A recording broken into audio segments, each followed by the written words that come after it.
hip number 1 is Judd Buckland of Ballarat YCW. Number 2, Seth McLeish, unattached. Number 3, Hugh Habish, unattached also. Number 4, Oliver Bradshaw of Chilwell. Number 5, Jacob Sprunt, who's unattached. Number 6, Axel Caldo of Windaree. Number 7, Jake Jenkins of Geelong Guild. Number 8, Gus Augustine, unattached.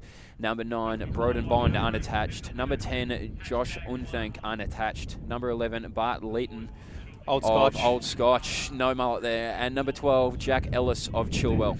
Have you been practicing your club abbreviations? I've honestly, I've been studying it. It's the most I've ever studied in my life, so I'm hoping that I get a pass. But it's okay if I don't. I'm used to it. A lot of young guys in the field all want to come out here and prove themselves. I know as a junior athlete to run at an event where senior athletes are running, it's always a great thrill.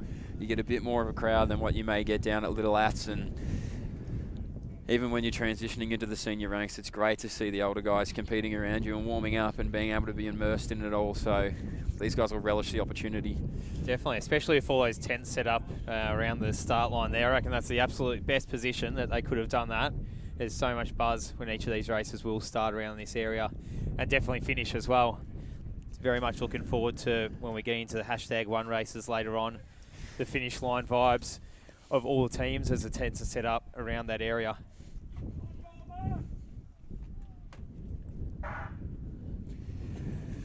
And we are racing. And I came to expect that there may be a few hot starters here. Jed Buckland in lane. Oh no, that might be Seth McLeish unattached.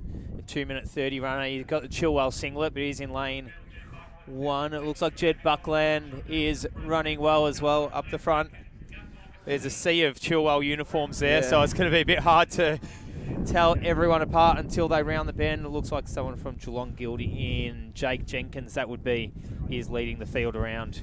Well, Jenkins there, he's gone out in 30 seconds, and I reckon there's more athletic Chilwell athletes out there than I've had hot dinners, so there's quite a bit, and it's a bit of a training session. Yeah, so Jenkins, as you said, 30 seconds through the 200. He slowed it down a little bit here as he rolls through in 47, so he's going to do it on his own. Our old Scotch athlete there is tucked in. He's going to lead that chase back, and that's Bart Leeton. Bart Leeton, yeah, he's a very good runner. Now we start to see a few make a move, and here we go.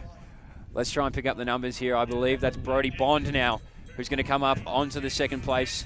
Josh Unthank as well is in third position. He's getting up on the heels of Bond as well. 66 at the bell. Jake now Jenkins, these guys are moving. For someone with a PB of 2:27, he's put it all on line early. Yeah, he is not afraid. And he is the lean figure out there, so these two boys will actually benefit from the fact that he is a little bit taller than them. He's got a bit of distance, but he can still get a little bit of wind off that. Jenkins, he made his move around the first 200. He's about to come around a lap from that, and he's still got it, and he's got it even further in front. So he's got about 5 metres on the rest of the field as we get to 200 metres to go here, Mick, and he's 140, 141. That's it. It seems to be Jenkins' race in this last 200 metres unless something dramatically changes. Look at Leeton in 4th position in the red singlet. He is chasing Unthank and Bowden Bond as well. But Jenkins, he's going to get a massive PB right here. He's on 2 minutes at the moment. The seed time that he's put down is 2:27.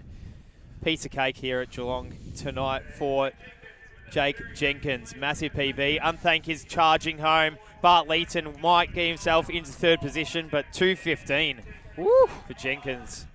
Leeton did charge home for that 3rd position in about 2:18-ish.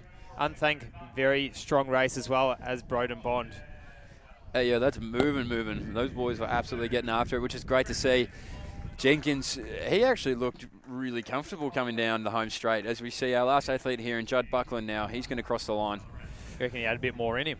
Yeah, he looked real cruisy, I'll tell you what, unless he's just one of those athletes that never looks like they're hurting, but yeah, he looked fantastic. We've you can kind of forget about so far the wind that we've had here at Geelong as well. It can't be easy running out there, but we've seen some pretty quick times. Lucinda Rourke only second off her PB of 2:12, and huge PB by Jake Jenkins just then, and a few of the others. Yeah, and a great feeling, and it feels like we've commentated a few of these now, but it's still early in the season. I consider December to be pretty early. So I know we're starting to round into the summer, the weather gets warmer.